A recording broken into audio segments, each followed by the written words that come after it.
Hi friends, ഇന്ന് നമുക്ക് കള്ളൊഴിച്ച നല്ലൊരു വട്ടയപ്പം ഉണ്ടാക്കാം. അപ്പോൾ ഞങ്ങളുടെ വീഡിയോയിലേക്ക് പോകുന്നതിനേക്കാളും മുന്നേ ഞങ്ങളുടെ ചാനൽ ആദ്യമായിട്ട് കാണുന്നവരുണ്ടെങ്കിൽ ഒന്ന് സബ്സ്ക്രൈബ് ചെയ്യാൻ മറക്കരുത്. അതുപോലെ തന്നെ വീഡിയോ ഇഷ്ടപ്പെട്ടെങ്കിൽ ഒന്ന് ലൈക്കും കൂടെ ചെയ്യുക. അപ്പോൾ നമുക്ക് വീഡിയോയിലേക്ക് പോകാം. അപ്പോൾ ഞാനിവിടെ വറുത്ത അരിപ്പൊടിയാണ് എടുത്തിരിക്കുന്നത്. അപ്പത്തിന് വറുത്ത അരിപ്പൊടി. അതിൽ നിന്നൊരു 2 സ്പൂൺ ഞാനിങ്ങോട്ട് വേറൊരു പാത്രത്തിലേക്ക് മാറ്റിയിട്ടുണ്ട്. ഇതിലേക്ക് 1/2 കപ്പ് വെള്ളം ഒഴിക്കണേ. എന്നിട്ട് നല്ലതുപോലെ കലക്കിയെടുക്കണം. കട്ടയൊന്നുമില്ലാതെ കലക്കണേ. നല്ലപോലെ കലക്കിയെടുക്കണം.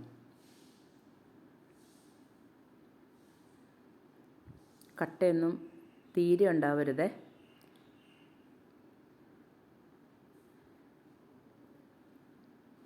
നല്ലപോലെ കലക്കണം.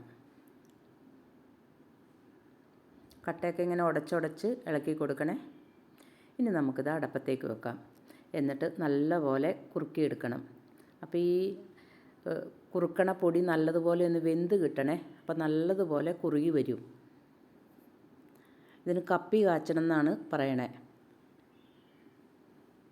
അപ്പോൾ കണ്ടോ, ഇതുപോലെ നല്ലതുപോലെ കുറുകി വരണം.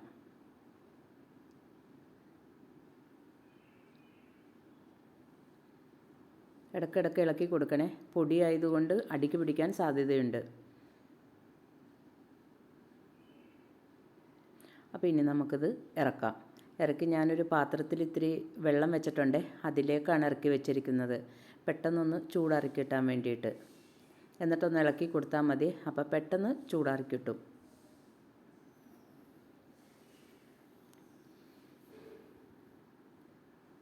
ആ സമയം കൊണ്ട് ഞാൻ ഒരു തേങ്ങ ചെരുകി വെച്ചിട്ടുണ്ട്. അത് നമുക്ക് മിക്സിയുടെ വലിയ ജാറിലേക്ക് ഇട്ട് കൊടുക്കാം.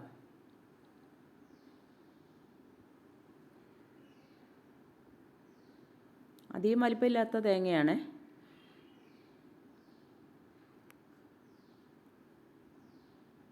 ഇനി നമുക്കിത് വെള്ളം ഒഴിച്ച് നല്ല പോലെ ഒന്ന് അരച്ചെടുക്കണം. അതിൻ്റെ കൂടെ തന്നെ 2 ഏലക്കായും കൂടെ പൊട്ടിച്ചിടണം. ഞാനൊന്ന് ചതച്ചിട്ടാണ് ഇട്ടേ. കല്ലേലി വെച്ചൊന്ന് ചതച്ചാണ് എടുത്തത്. അല്ലെങ്കിൽ ചിലപ്പോൾ അരഞ്ഞില്ലെങ്കിലോ എന്ന് ഓർത്താണ്.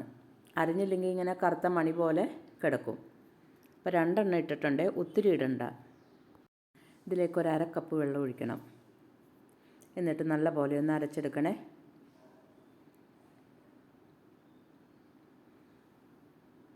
അപ്പോൾ നല്ലപോലെ അരച്ചെടുത്തിട്ടുണ്ട്. ഇതിലേക്ക് ഈ കയ്യിലിന് 4 കയ്യിൽ അരിപ്പൊടി, വറുത്ത അരിപ്പൊടി, അപ്പത്തിന് പൊടിച്ചതാണ്. അതും കൂടെ ഇട്ട് കൊടുക്കാം.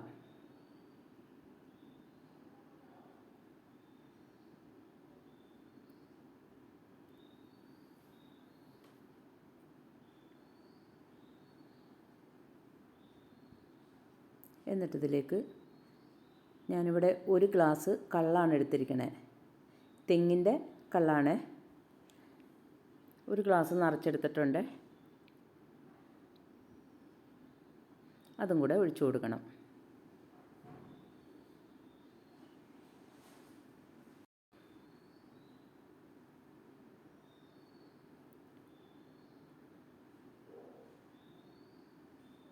ഇനി ഇതിലേക്ക് 1 ഗ്ലാസ് വെള്ളവും കൂടെ ഒഴിച്ചു കൊടുക്കണേ. അല്ലെങ്കിൽ പൊടി ഇങ്ങനെ അരയാതെ കിടക്കുവേ. നല്ല പോലെ ഒന്ന് അരച്ചെടുക്കാം. അപ്പം നല്ലതുപോലെ മിക്സ് ആവുകയും ചെയ്യും. അപ്പോൾ അരച്ചെടുത്തിട്ടുണ്ട്. കണ്ടോ, നല്ല പോലെ അരച്ചെടുത്തിട്ടുണ്ട്. ഇനി നമുക്കിതിലേക്ക് ഈ കാച്ചി വെച്ചിരിക്കുന്ന കപ്പിയും കൂടെ ഒഴിച്ചു കൊടുക്കണം. ഇനി ഞാനിവിടെ ഒരു 4 സ്പൂൺ പഞ്ചസാര എടുത്ത് വെച്ചിട്ടുണ്ട്. എന്നിട്ടൊന്നും കൂടെ ഒന്ന് കറക്കിയെടുക്കണേ. അപ്പം നല്ല പോലെ മിക്സ് ആവും. അപ്പം നല്ല പോലെ അരച്ചെടുത്തിട്ടുണ്ട്. ഇനി ഇത് നമുക്കൊരു പാത്രത്തിലേക്ക് മാറ്റി വെക്കാം. ഇനി ഇതൊരു 3 മണിക്കൂർ കഴിഞ്ഞ് നമുക്ക് എടുക്കാം.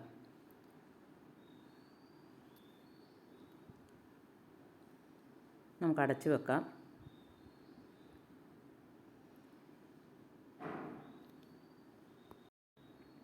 അപ്പോൾ 3 മണിക്കൂറൊക്കെ കഴിഞ്ഞ് അപ്പോൾ നോക്കിയപ്പം നല്ല പോലെ പൊങ്ങി വന്നിട്ടുണ്ട്. കണ്ടോ, നല്ല പതഞ്ഞ് പൊങ്ങിയിട്ടുണ്ട്.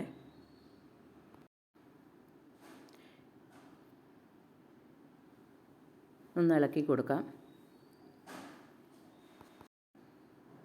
കണ്ടോ, നല്ല പോലെ പൊങ്ങി. ഇനി നമുക്കിതിലേക്ക് ഒരു 1/4 ടീസ്പൂൺ ഉപ്പും കൂടെ ഇട്ട് കൊടുക്കാം. എന്നിട്ട് നല്ല പോലെ ഇളക്കി കൊടുക്കാം.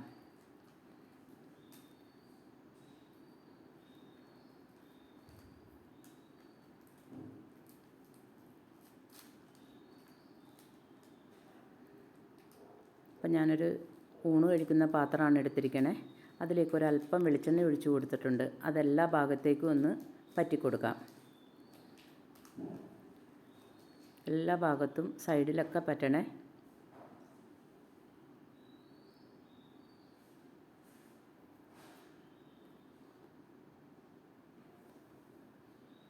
ഇനി നമുക്കിതിലേക്കൊരു 1/4 ഭാഗം ഒഴിച്ചു കൊടുക്കണം. നിറച്ചൊഴിക്കരുത്, 1/4 ഭാഗം ഒഴിച്ചാൽ മതിയേ. എന്താണെന്ന് വെച്ചാൽ നല്ലതുപോലെ പൊങ്ങി വരും. അപ്പം ഞാനിവിടെ ഇഡ്ഡലി പാത്രത്തിൽ വെള്ളം വെച്ചിട്ടുണ്ടായിരുന്നു.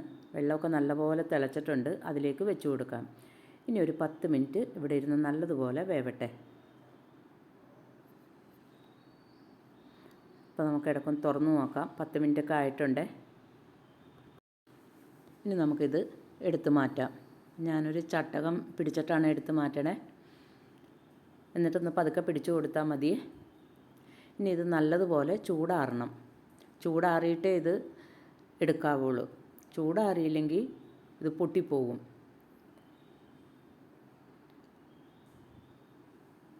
അപ്പം നമുക്ക് അടുത്തതിലും ഒഴിച്ചു കൊടുക്കാം. അപ്പം 3 എണ്ണത്തിനുണ്ട്. എന്നിട്ട് നമുക്ക് മൂടി വെക്കാം. ഇത് നല്ല തെങ്ങിൻ്റെ കള്ളാണ്. ചെത്തുന്ന സ്ഥലത്തുനിന്ന് മേടിച്ചതാണ്. മായമൊന്നും ചേർന്നിട്ടില്ല. അപ്പോൾ നമ്മുടെ അപ്പത്തിൻ്റെ ചൂടൊക്കെ ആറിയിട്ടുണ്ട്. നമുക്ക് ഈ സൈഡിൽ നിന്നൊന്ന് ഇതുമാതിരി ഒന്ന് ചുറ്റിച്ചു കൊടുക്കണേ. അല്ലെങ്കിൽ ഈ കത്തിയുടെ തുമ്പും കൊണ്ട് പതുക്കെ ഒന്ന് ചുറ്റിച്ചാലും മതിയേ. എന്നിട്ട് നമുക്കൊരു പാത്രത്തിലേക്ക് കമത്താം. പതുക്കെ ഇങ്ങനെ ഒന്ന് അമർത്തി കൊടുക്കണേ. അപ്പോൾ വിട്ട് വിട്ട് പോന്നോളൂ. അപ്പം ഞാനിവിടെ ഒരു ഇല വെച്ചിട്ടാണ് കമത്തി കൊടുക്കണേ. എൻ്റെ കയ്യിലേക്ക് തന്നെയാണ് ഞാൻ കുടഞ്ഞിട്ടത്. കണ്ടോ, കയ്യിലേക്ക് നിന്നില്ല. അപ്പം ഞാനിങ്ങനെ ഒന്ന് കൊട്ടി. ഇനി നമുക്കിതൊന്ന് മറിച്ചിടാം. അപ്പം നല്ല കുഞ്ഞി പോലെയുള്ള വട്ടയപ്പം റെഡി ആയിട്ടുണ്ട്. ഇനി നമുക്കിതൊന്ന് മുറിക്കാം. അപ്പോൾ കള്ള് കിട്ടുമ്പം ഇതുമാതിരിയുള്ള അപ്പം ഉണ്ടാക്കാൻ മറക്കരുതേ. അപ്പോൾ ഇനി നമുക്കിതൊന്ന് മുറിക്കാം. വട്ടം മുറിച്ചിട്ട് വീണ്ടും ഒന്നോടെ വട്ടം മുറിച്ച് എന്നിട്ട് സൈഡ് വഴി ഒന്നും കൂടെ മുറിച്ച്. കണ്ടോ, അപ്പോൾ ഇതേപോലെയുള്ള അപ്പം ഉണ്ടാക്കാൻ മറക്കരുതേ. അപ്പോൾ എല്ലാവർക്കും താങ്ക് യു.